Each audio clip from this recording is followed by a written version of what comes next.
Lula como presidente, vocês acham que ele influencia a volatilidade do dólar? Fica mais caro, mais barato? Qual é a visão de vocês pro Lula versus dólar? Assim, acho que independente do Lula ou não, qualquer presidente aqui no Brasil, principalmente, vai ter essa volatilidade na questão do dólar, porque às vezes alguma fala que tem relação tributária, alguma mudança de dívida aqui no país, de como vai ser alocado ou não, isso muda totalmente como o cara do exterior olha aqui pro Brasil e coloca dinheiro. Mas o Lula mudar ou não, eu vejo como uma questão pro longo prazo para pior, no sentido de um dólar mais caro. Agora ele tá fazendo algumas mudanças que pro exterior, você ouve falar, você fala, caraca, né, tô mudando ali a parte orçamentária, fiscal, legal, vou colocar dólar. Só que às vezes pro longo prazo aquilo não é tão viável quanto tá parecendo ser. Então o dólar tá caindo agora por várias questões que estão favoráveis ao Brasil, mas isso não quer dizer que vai continuar assim, né, que vai ser dessa forma. Então eu tenho mais um viés de que com esse governo que está atualmente, a tendência mais pro longo prazo é um dólar mais caro, mas a gente tem que olhar, por exemplo, um boletim Focus, né, que é do Banco Central, que ele coloca aqui no Brasil, que ele coloca uma expectativa do dólar para 2023, 2024 e 2025. 2023, a expectativa, por exemplo, deles é R$5.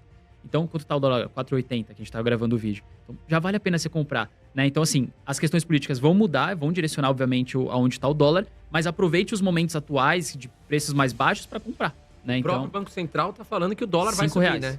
E 2024, acho que é 5,10. e depois 5,15 e 5,20. Então, vai subindo. Então, no longo prazo, ele já coloca mais caro. Ele não coloca mais barato, ele já vai... Se o Banco Central tá falando isso, quem sou eu pra duvidar, né? Eu até... Sabe por que eu perguntei? Até eu vou falar uma coisa aqui. Por que eu perguntei os motivos do dólar estar caindo? Porque as pessoas que às vezes elas não entendem, tudo bem, elas começam. Faz o L, o dólar tá caindo, né? Faz o L e tal. Mas a grande verdade, que foi o que o Léo falou, a gente tem a relação inflação e a taxa de juros. A gente tem uma previsão de queda da taxa de juros, né? O que faz com que o dólar, de repente, não tenha tanta entrada aqui.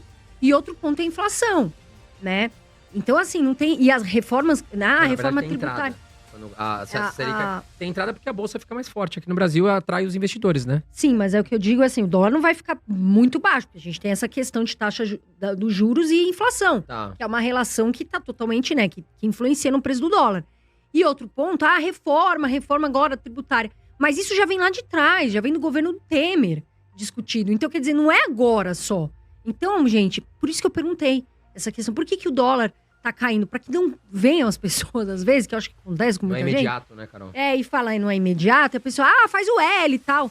E começa a discutir. Então, é por isso que eu também achei importante falar isso. Sim, e assim, as pessoas, elas esquecem, elas ficam muito ligadas com política, né? Mas o Brasil é uma grande fazenda com uma mina do lado, né? Então é isso, é um país exportador de commodity, né? É um país que tem uma segurança jurídica relativamente boa, perto de alternativas africanas, etc. Então, assim, em grande medida, né, o Brasil ele não se transformou quando mudou o governo e não vai se transformar radicalmente quando vier o próximo governo, né? O Brasil continua sendo um dos países emergentes, hoje em dia, mais viáveis de se investir comparado com o resto, né? China, Rússia, né, que não tem nem comparação. Então, nesse ponto, né, a gente vê um dólar um pouco mais estável e a perspectiva é ele ir se alinhando com o diferencial de inflação e de taxa de juros. Otávio, pegando o gancho no que você quis dizer, eu achei muito inteligente da sua parte colocar isso. O que me passa, e acredito que passa pros nossos telespectadores aqui. Você citou que o Brasil é uma grande fazenda ao lado de uma mina. A gente pode falar aí que a grande representante é a Vale. Vale. Né? A grande mineradora, né? Commodity. E essas empresas, elas têm boa parte da receita em dólar. Total.